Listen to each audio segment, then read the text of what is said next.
दोस्तों नमस्कार, ये है मार्गदर्शन फॉर सिविल सर्विसेज। मैं अनुराग चौधरी। दोस्तों, भारतीय संविधान एवं राज्य व्यवस्था के महत्वपूर्ण प्रश्नों के अभ्यास सेट में इस वीडियो में हम सॉल्व करेंगे केंद्र राज्य संबंध पर आधारित महत्वपूर्ण प्रश्नों का प्रैक्टिस सेट, जो आपके आगामी परीक्षाओं के सामान्य ज्ञान और सामान्य अध्ययन खंड के लिए बहुत ही उपयोगी है। प्रश्नों को सॉल्व करते समय हम उनकी व्याख्या भी करते चलेंगे ताकि आप प्रश्नों को आसानी से समझ सकें और परीक्षाओं की दृष्टि से कुछ अन्य महत्वपूर्ण तथ्यों को भी तैयार कर सकें।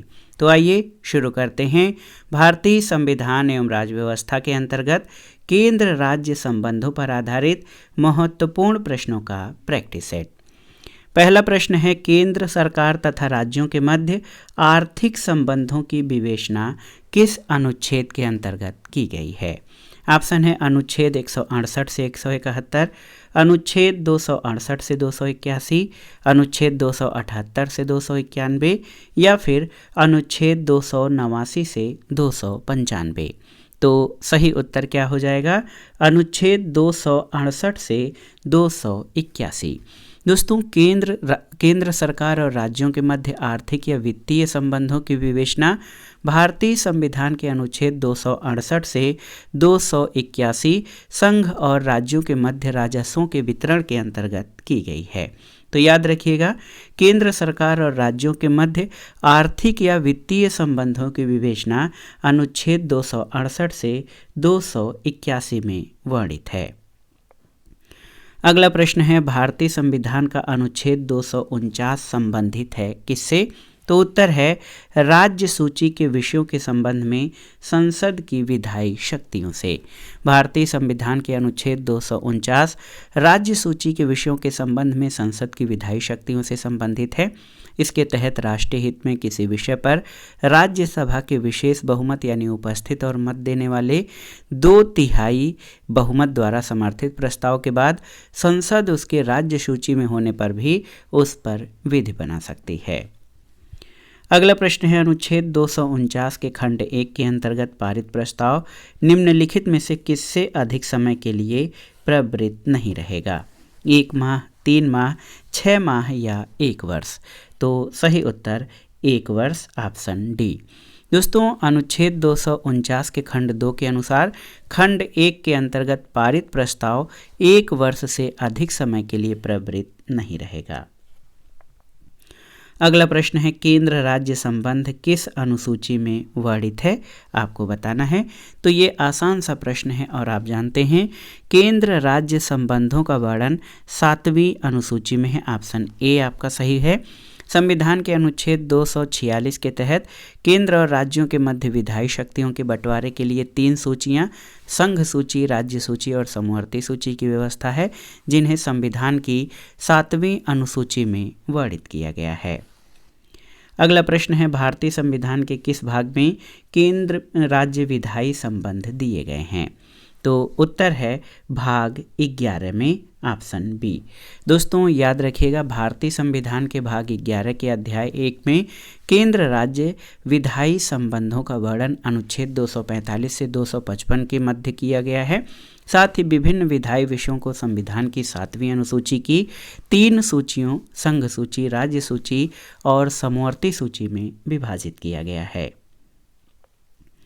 अगला प्रश्न है, निम्नलिखित में से किस अनुच्छेद के अनुसार भारतीय संविधान अंतर्राज्यीय परिषद के संबंध में प्रावधान करता है? अनुच्छेद 262, अनुच्छेद 263, अनुच्छेद 264 या अनुच्छेद 265? तो सही उत्तर क्या हो जाएगा? अनुच्छेद 263। दोस्तों, याद रखिएगा, अनुच्छेद 263 केंद्र और राज्यों के बीच समन्वय स्थापित करने के लिए राष्ट्रपति को एक अंतर्राज्यीय परिषद की स्थापना करने की शक्ति प्रदान करता है, यदि उसे ये प्रतीत हो कि उसकी स्थापना से लोक हितों की सिद्धि होगी। तो याद रखिएगा, भारतीय संविधान अंतर्राज्यीय परिषद के संबंध में प्रावधान अनुच्छेद 263 के तहत करता है। अगला प्रश्न है, अंतर्राज्यीय परिषदों का निर्माण स्रोत क्या है? संवैधानिक, संसदीय कानून, योजना आयोग की अनुशंसा या मुख्यमंत्री सम्मेलन द्वारा स्वीकृत संकल्प? तो सही उत्तर संवैधानिक। दोस्तों आप जान लीजिए अंतर्राज्यीय परिषदों का निर्माण स्रोत संवैधानिक है और संविधान में उल्लिखित प्रावधानों के तहत इसकी स्थापना होती है और संविधान के अनुच्छेद 263 में अंतर्राज्यीय परिषदों के संबंध में प्रावधान वर्णित हैं। अगला प्रश्न है कि क्षेत्रीय परिषदों का सृजन हुआ है किसके द्वारा? संविधान द्वारा, संसदीय कानून द्वारा, सरकारी संकल्प द्वारा या राष्ट्रीय विकास परिषद द्वारा? तो सही उत्तर संसदीय कानून के द्वारा। दोस्तों 1956 के संसद के अधिनियम के मध्य 5 क्षेत्रीय परिषदों उत्तर, दक्षिण, केंद्रीय, पूर्वी और पश्चिमी का गठन किया गया।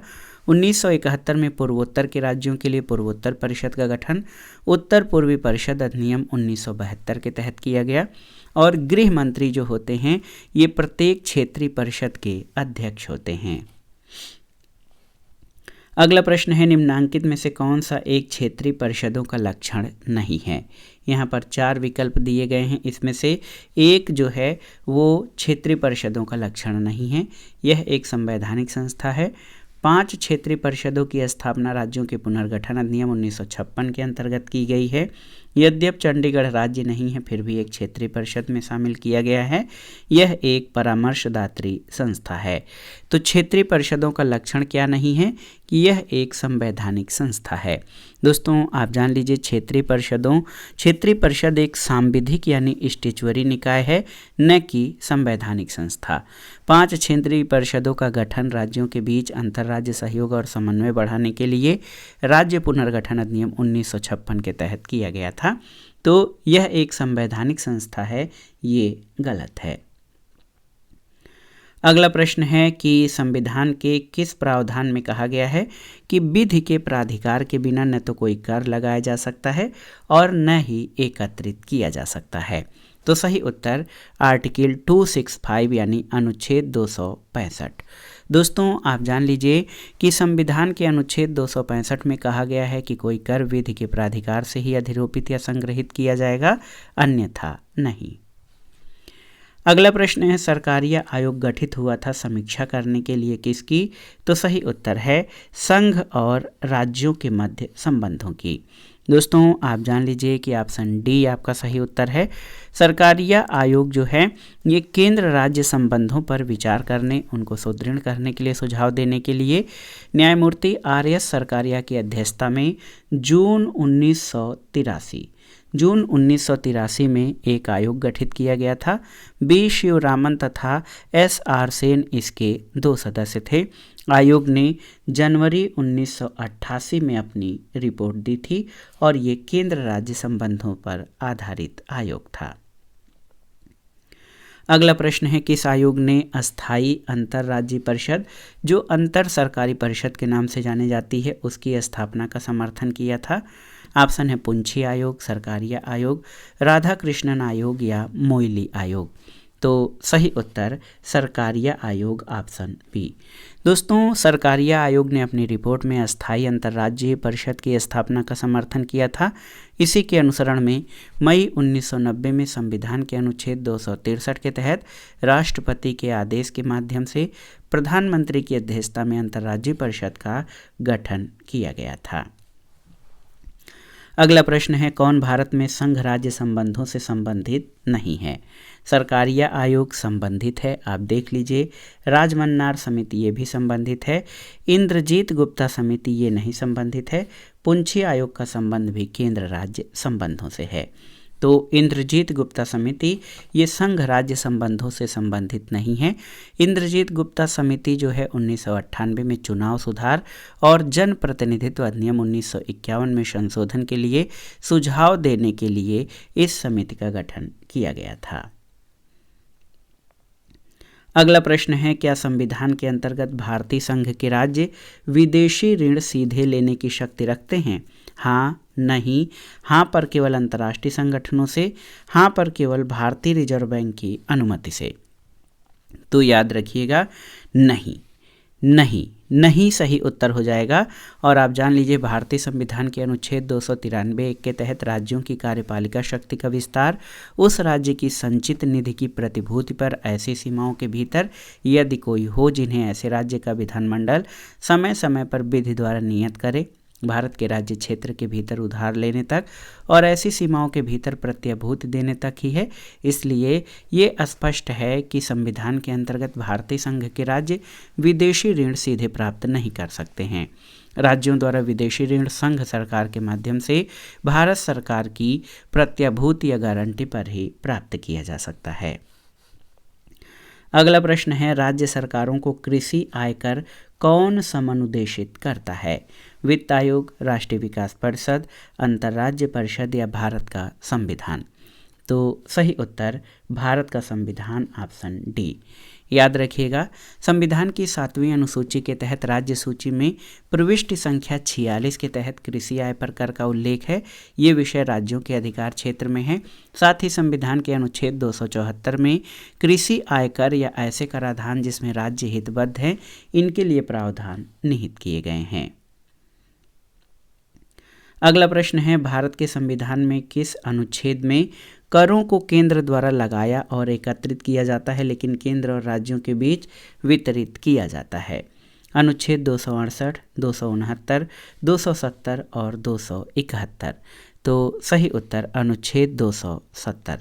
दोस्तों याद रखिएगा, भारतीय संविधान के अनुच्छेद 270 के तहत संघ सूची में निर्दिष्ट करों और शुल्कों, अनुच्छेद 268, 269 और 269 क में निर्दिष्ट करों और शुल्कों के अलावा इनको केंद्र के द्वारा लगाया और एकत्र किया जाता है लेकिन केंद्र और राज्यों के बीच वितरित किया जाता है। अगला प्रश्न है, वे विषय जिन पर केंद्र और राज्य सरकारें दोनों कानून बना सकती हैं, उनका उल्लेख किस सूची में किया गया है? तो याद रखिएगा, समवर्ती सूची, ऑप्शन सी। दोस्तों समवर्ती सूची के विषय पर संघ और राज्य यानी केंद्र और राज्य दोनों कानून बना सकते हैं, लेकिन यदि संघ और राज्य के कानूनों में कोई अंतर्विरोध या टकराव होता है तो संघ यानी केंद्र का कानून मान्य होगा। अगला प्रश्न है, भारत में निम्नलिखित में से किसे शिशुओं और अवयस्कों के साथ साथ आर्थिक और सामाजिक योजनाओं के लिए विधि निर्माण की शक्तियां प्रदत्त हैं? केवल केंद्रीय सरकार को, केवल राज्य सरकार को, केंद्र और राज्य सरकार दोनों का, या केवल स्थानीय सरकारों को? तो सही उत्तर केंद्र और राज्य सरकार दोनों को, ऑप्शन सी।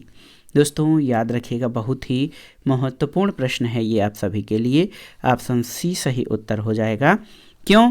क्योंकि शिशु और अवयस्क जो है प्रविष्टि 5 के तहत, आर्थिक और सामाजिक योजना प्रविष्टि 20 के तहत समवर्ती सूची के विषय हैं। इसलिए इन विषयों के संबंध में कानून बनाने का अधिकार केंद्र और राज्य दोनों को है। अगला प्रश्न है कि केंद्र राज्य संबंधों में सुधार की सिफारिशों के लिए 1969 में तमिलनाडु सरकार द्वारा 3 सदस्यीय समिति के प्रमुख के रूप में किसे नियुक्त किया गया था? पीवी राजमन्नार, पलानियप्पा चेट्टियार, एमजी रामचंद्रन या एमके करुणानिधि? तो सही उत्तर पीवी राजमन्नार, ऑप्शन ए। दोस्तों केंद्र राज्य संबंधों में सुधार की सिफारिशों के लिए 1969 में तमिलनाडु सरकार द्वारा 3 सदस्यीय समिति बनाई गई थी, जिसके प्रमुख के रूप में पीवी राजमन्नार को नियुक्त किया गया था। अगला प्रश्न है, भारतीय संविधान के अनुच्छेद 266 के अंतर्गत किसका गठन किया गया था? सरकार को प्राप्त राजस्व और सरकार द्वारा किया गया व्यय इसका हिस्सा है। ऑप्शन देखिए, भारत की समेकित निधि, भारत की लोक निधि, भारत की आकस्मिकता निधि या वार्षिक वित्तीय विवरण? तो सही उत्तर भारत की समेकित या संचित निधि यानी कंसोलिडेटेड फंड ऑफ इंडिया। दोस्तों भारतीय संविधान के अनुच्छेद 266 के अंतर्गत भारत और राज्यों की समेकित या संचित निधियों का गठन किया गया है। सरकार को प्राप्त राजस्व और सरकार द्वारा किया गया व्यय इसका हिस्सा है।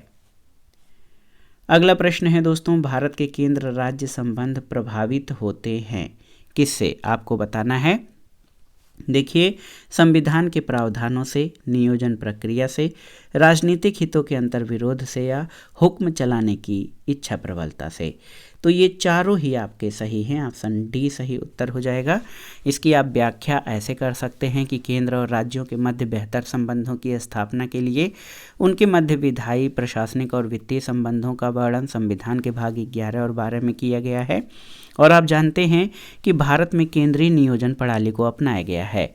व्यवहार में ये देखने में आया है कि केंद्र और राज्यों में एक दलीय सरकारों के होने या विपरीत दलों की सरकारों के होने पर दोनों के मध्य संबंधों में उतार चढ़ाव आते हैं, यद्यपि ये राष्ट्र के विकास में बाधक हैं। अगला प्रश्न है, भारत में केंद्र राज्य संबंध निर्भर करते हैं किस पर, आपको बताना है। संवैधानिक प्रावधानों पर, परंपराओं और व्यवहारों पर, न्यायिक व्याख्याओं पर और बातचीत के लिए यंत्र विन्यास पर। तो सही उत्तर सभी चारों ऑप्शन डी सही उत्तर हो जाएगा। और भारत में केंद्र राज्य संबंध संवैधानिक प्रावधान, परंपरा और व्यवहार, न्यायिक व्याख्या और बातचीत के लिए मैकेनिज्म फॉर डायलॉग, इन चारों पर निर्भर करते हैं। अगला प्रश्न है, एक संघीय राज्य व्यवस्था में क्या चीज़ें शामिल हैं? विकल्पों के आधार पर दिए गए कोड से सही उत्तर का चयन करना है। तो यहाँ पर देखिए, संघ और राज्यों के बीच संबंध, राज्यों के मध्य संबंध, समन्वय के लिए तंत्र और विवादों को सुलझाने के लिए तंत्र। तो सही उत्तर 1, 2, 3, 4 ये चारों ही सही उत्तर हो जाएंगे। दोस्तों आप जान लीजिए कि संघीय राज्य व्यवस्था में संघ और राज्यों के बीच संबंध, राज्यों के मध्य आपस में संबंध, पारस्परिक समन्वय के यंत्र और विवादों के आपस में जो है सुलझाने के यंत्र, ये सभी शामिल होते हैं। अगले प्रश्न पर आते हैं दोस्तों, केंद्र राज्य संबंधों को विशेष रूप से किस प्रसंग में म्यूनिसिपल संबंध कहा गया है? ऑप्शन है, विधायन के क्षेत्र में राज्य पर केंद्र के विनियंत्रण के प्रसंग में, वित्तीय मामलों में राज्य पर केंद्र के नियंत्रण के प्रसंग में, प्रशासनिक क्षेत्र में राज्य पर केंद्र के नियंत्रण के प्रसंग में, या योजना प्रक्रम में राज्य पर केंद्रों के नियंत्रण के प्रसंग में। तो सही उत्तर ऑप्शन डी, योजना प्रक्रम में राज्य पर केंद्र के नियंत्रण के प्रसंग में। म्यूनिसिपल संबंध का आशय दोस्तों आप जान लीजिए कि ये सरकार की सभी स्तरों, केंद्र, राज्य, स्थानीय आपस में भागीदारी और परस्पर सहयोग से है। भारत में पंचायती राज अधिनियम लागू होने के बाद स्थानीय विकास के लिए योजना निर्माण, वित्तीय स्वायत्तता और संसाधनों के संग्रह और प्रबंध में केंद्र, राज्य तथा स्थानीय निकायों सभी की भागीदारी सुनिश्चित की गई। इससे योजना निर्माण में राज्यों पर केंद्र का नियंत्रण अत्यंत सीमित हो गया तथा केंद्र राज्य संबंधों में नया आयाम जुड़ा है। अगला प्रश्न है, केंद्र और राज्यों के मध्य शक्तियों के वितरण के लिए भारत का संविधान 3 सूचियों को प्रस्तुत करता है।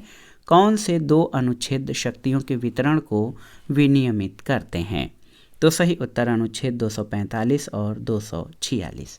आप जान लीजिए कि अनुच्छेद 245 संसद और राज्य विधानमंडलों द्वारा बनाई जाने वाली विधियों के विस्तार की राज्य क्षेत्रीय सीमा को निश्चित करता है।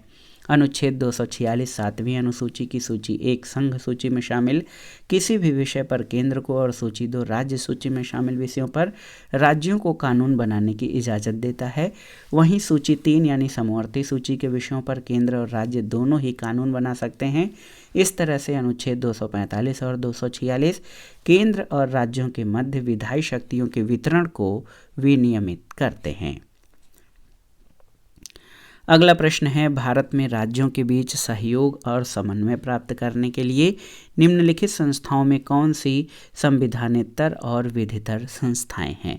यहाँ पर देखिए 4 ऑप्शन आपके दिए गए हैं। कोड के आधार पर सही उत्तर का चयन करना है। राष्ट्रीय विकास परिषद, राज्यपाल सम्मेलन, आंचलिक परिषद या क्षेत्रीय परिषदें और अंतर्राज्यीय परिषदें। तो सही उत्तर 1 और 2 ऑप्शन ए आपका सही उत्तर हो जाएगा।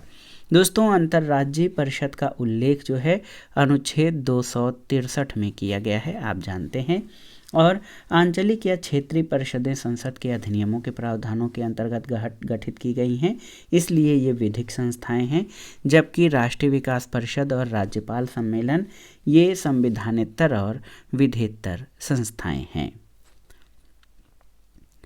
अगला प्रश्न है, भारत में क्षेत्रीय परिषदों के संबंध में आपको बताना है कि कौन से कथन सही हैं। यहाँ पर 2 कथन आपके दिए गए हैं। परिषदें भारतीय संघ व्यवस्था के उपसंघीय सूत्र के रूप में कार्य करती हैं, बिल्कुल सही है। और परिषदें भारतीय संघ व्यवस्था में राज्यों के मध्य सहयोग और एकीकरण का मार्ग प्रशस्त करती हैं, ये भी सही है। ऑप्शन सी आपका सही उत्तर हो जाएगा। 1 तथा 2 दोनों ही सही हैं। अगला प्रश्न आपको बताना है कि झारखंड क्षेत्र स्वायत्त परिषद का गठन कब हुआ था। तो सही उत्तर 8 अगस्त 1995 को झारखंड क्षेत्र स्वायत्त परिषद का गठन किया गया था। अगला प्रश्न है निम्नलिखित में से कौन सा एक सही सुमेलित नहीं है, आपको बताना है। देखिए, अंतर्राज्यीय पानी के झगड़ों में केंद्रीय संसद के अधिनिर्णय की शक्ति भारतीय संविधान का अनुच्छेद 262 सही है। अंतर्राज्यीय जल विवाद अधिनियम 1956 सही है। नदी बोर्ड एक्ट 1970, राष्ट्रीय जल नीति 1987। तो ऑप्शन सी जो है ये आपका सही सुमेलित नहीं है। कैसे दोस्तों, नदी बोर्ड एक्ट 1970 में नहीं बल्कि 1956 में लागू हुआ था। ऑप्शन सी ये सही नहीं है। अगला प्रश्न कथन और कारण पर आधारित है। कथन है कि सरकारिया कमीशन की सिफारिश के अनुसार अनुच्छेद 356 का प्रयोग कम से कम होना चाहिए। और यहाँ पर आप देखिए, कारण है कि जिन राजनीतिक दलों ने केंद्र में सरकार बनाई उन्होंने अनुच्छेद 356 का दुरुपयोग किया है। ये जो प्रश्न है ये बहुत ही महत्वपूर्ण प्रश्न दिए गए हैं आपके लिए। तो यहाँ पर सही उत्तर आपका हो जाएगा ए और आर दोनों सही हैं और आर ए की सही व्याख्या करता है। तो यहाँ पर देखिए विकल्प थोड़ा सा पलट दिया है। तो आप जान लीजिए कि सरकारिया कमीशन की सिफारिश के अनुसार अनुच्छेद 356 का कम से कम प्रयोग होना चाहिए और कारण में है कि जिन राजनीतिक दलों में केंद्र में सरकार बनाई उन्होंने अनुच्छेद 356 का दुरुपयोग किया है। और ये एकदम सही है कि सरकारिया आयोग ने जो अपनी सिफारिश या संस्तुतियाँ की थी उसमें उन्होंने अनुच्छेद 356 को कम से कम प्रयोग में लाने पर बल दिया। कई बार अनुच्छेद 356 का केंद्र में सत्तारूढ़ दलों द्वारा दुरुपयोग हुआ है और अनुच्छेद 356 के अंतर्गत राष्ट्रपति शासन की घोषणा अन्य प्रावधानों पर विचार किए बिना जल्दबाजी में कर दी जाती है। तो कथन और कारण दोनों सही हैं और कारण कथन की सही व्याख्या भी है। अगला प्रश्न भी कथन कारण पर आधारित है। कथन है केंद्र राज्य संबंधों पर पुनर्विचार की मांगें बढ़ती जा रही हैं। बिल्कुल सही है। कारण है कि राज्यों के पास विकास कार्यों के लिए पर्याप्त साधन नहीं है। दोस्तों ए और आर दोनों अपनी अपनी जगह सही हैं और आर ए की सही व्याख्या करता है। ऑप्शन ए आपका सही उत्तर है। भारतीय संघ में केंद्र की स्थिति और भूमिका शक्तिशाली है और इस संबंध में राज्यों पर केंद्र का वर्चस्व होता है। यद्यपि वित्तीय विषयों का बंटवारा दोनों के मध्य किया गया है, लेकिन वित्तीय स्रोतों का आवंटन केंद्र के पक्ष में अधिक है। राज्यों के पास विकास कार्यों के लिए पर्याप्त संसाधन नहीं है। यही कारण है कि केंद्र राज्य संबंधों पर पुनर्विचार करने की मांग बढ़ती जा रही है। कथन और कारण दोनों सही हैं और कारण कथन की सही व्याख्या कर रहा है। अगला प्रश्न भी कथन कारण से संबंधित है। नीचे दो कथन दिए गए हैं, एक कथन है और एक कारण है। देखिए, राज्य की कार्यपालिका शक्ति का प्रयोग संसद के कानूनों और राज्यों में लागू कानूनों का अनुपालन सुनिश्चित करने के लिए होता है। बिल्कुल सही है। कारण है कि अपनी कार्यपालिका शक्तियों का प्रयोग करके भारत सरकार राज्यों को आवश्यक निर्देश दे सकती है। तो यहाँ पर आप देख सकते हैं दोस्तों, दोनों यानी ए और आर दोनों सही हैं और आर ए की सही व्याख्या करता है। ऑप्शन ए आपका सही उत्तर है। संविधान का अनुच्छेद 256 स्पष्ट करता है कि प्रत्येक राज्य की कार्यपालिका शक्ति का इस प्रकार से प्रयोग किया जाएगा जिससे संसद द्वारा बनाई गई विधियों और ऐसी विद्यमान विधियों को जो उस राज्य में लागू हैं अनुपालन सुनिश्चित रहे और संघ की कार्यपालिका शक्ति का विस्तार किसी राज्य को ऐसे निर्देश देने तक होगा जो भारत सरकार को इस प्रयोजन के लिए आवश्यक प्रतीत हो। तो कथन और कारण दोनों सही है और कारण कथन की सही व्याख्या कर रहा है। अगला प्रश्न है भारत के संविधान के निम्नलिखित अनुच्छेदों में से किसके अनुसार प्रत्येक राज्य की कार्यपालिका शक्ति का इस प्रकार प्रयोग किया जाएगा जिससे संघ की कार्यपालिका शक्ति के प्रयोग में कोई अड़चन न हो या उस पर कोई प्रतिकूल प्रभाव न पड़े। तो सही उत्तर अनुच्छेद 257 आर्टिकल 257। दोस्तों, भारतीय संविधान के अनुच्छेद 257 के खंड 1 के अनुसार प्रत्येक राज्य की कार्यपालिका शक्ति का इस प्रकार प्रयोग किया जाएगा जिससे संघ की कार्यपालिका शक्ति के प्रयोग में कोई अड़चन न हो या उस पर कोई प्रतिकूल प्रभाव न पड़े। अगला प्रश्न है निम्नलिखित कथनों पर विचार कीजिए। भारत में वित्तीय सौदों पर स्टाम्प शुल्क देखिए 2 कथन यहाँ पर आपके दिए गए हैं। तो राज्य सरकार द्वारा लगाया और वसूल किया जाता है, सही नहीं है। स्टाम्प शुल्क का विनियोजन संघ सरकार द्वारा किया जाता है, ये भी सही नहीं है। तो यहाँ पर आप देख सकते हैं ऑप्शन डी सही है। दोनों में कोई भी कथन सही नहीं है, क्योंकि अनुच्छेद 268 के अनुसार ऐसे स्टाम्प शुल्क जो संघ सूची में वर्णित हैं, जैसे संघ सूची की प्रविष्टि 91 में वर्णित वित्तीय सौदों पर स्टाम्प शुल्क, उन्हें संघ द्वारा लगाया या उद्गृहित किया जाता है, किंतु उन्हें राज्य सरकार द्वारा संग्रहित और विनियोजित किया जाता है। तो यहाँ पर ऑप्शन डी आपका सही उत्तर हो जाएगा। अगला प्रश्न है, निम्नलिखित कथनों पर विचार कीजिए। यहाँ 2 कथन दिए गए हैं। भारत में शेयर बाजार और फ्यूचर बाजार में हुए लेन देन पर कर संघ द्वारा लगाए जाते हैं, बिल्कुल सही है। राज्यों द्वारा एकत्रित किए जाते हैं, ये गलत है। तो सही उत्तर केवल एक ऑप्शन ए आपका सही उत्तर हो जाएगा। दोस्तों, शेयर बाजार और फ्यूचर बाजार में हुए लेन देन पर कर संघ सूची के अंतर्गत आता है। इसे संविधान के अनुच्छेद 270 के तहत संघ द्वारा लगाया या उद्गृहित किया जाता है और इसे संघ द्वारा ही एकत्रित किया जाता है। भारत में प्रतिभूति हस्तांतरण कर STT वर्ष 2004 में लागू किया गया था। तो केवल कथन 1 सही है। अगला प्रश्न है, निम्नलिखित करों में किसके अंतर्गत व्यक्ति द्वारा देय पूर्ण धनराशि संविधान के द्वारा सीमित कर दी गई है। ऑप्शन है निगम कर, मरणोपरांत संपदा शुल्क, उत्तराधिकार शुल्क या व्यापार व्यवसाय और वृत्ति कर। ऑप्शन डी आपका सही उत्तर है। अनुच्छेद 276(2) के तहत राज्यों को या उस राज्य में किसी एक नगर पालिका, जिला बोर्ड, दोस्तों आप जान लीजिए कि या स्थानीय प्राधिकारी जो कोई होता है, किसी एक व्यक्ति के बारे में वृत्ति, व्यापार, आजीविका और नियोजनों पर करों के रूप में संदेय कुल रकम 2500 रुपये 60वें संविधान संशोधन 1988 के द्वारा 250 रुपये के स्थान पर प्रतिवर्ष तक सीमित कर दी गई है। अगला प्रश्न है, भारतीय संविधान के निम्नलिखित किस अनुच्छेदों द्वारा अंतर्राज्यीय व्यापार और व्यवसाय की स्वतंत्रता प्रदान की गई है। तो सही उत्तर अनुच्छेद 301। याद रखिएगा, भारतीय संविधान के अनुच्छेद 301 के अनुसार भाग 13 के अन्य उपबंधों के अधीन रहते हुए भारत के राज्य क्षेत्र में सर्वत्र व्यापार, वाणिज्य और समागम आबाद रूप से होगा। अगला प्रश्न है, केंद्र और राज्यों के बीच प्रशासनिक संबंधों के बारे में कौन से कथन सही हैं। तो यहाँ पर P और Q करके 2 कथन दिए गए हैं, इनमें से आपको बताना है कि कौन से कथन सही हैं। देखिए, पहला है कि अनुच्छेद 256 बताता है प्रत्येक राज्य की कार्यकारी शक्ति का प्रयोग इस प्रकार किया जाएगा कि संसद द्वारा बनाए गए नियमों का अनुपालन सुनिश्चित हो, बिल्कुल सही। दूसरा है कि संविधान के अनुच्छेद 257 में प्रावधान है कि प्रत्येक राज्य की कार्यकारी शक्ति का प्रयोग इस प्रकार किया जाएगा ताकि वह संघ की कार्यकारी शक्ति के अमल में बाधा या प्रतिकूल प्रभाव न डाले। तो यहाँ P और Q दोनों ही सही हैं। ऑप्शन C आपका सही उत्तर हो जाएगा। अगला प्रश्न है, निम्नलिखित में से कौन सा केंद्र और राज्य के प्रशासनिक संबंधों के बारे में सही है। 2 कथन आपके दिए गए हैं, इनमें से कौन सा कथन सही है। देखिए, पहला कथन है कि केंद्र राज्य सरकारों को हिंदी भाषा के विकास को सुनिश्चित करने के लिए निर्देश दे सकता है, बिल्कुल सही है।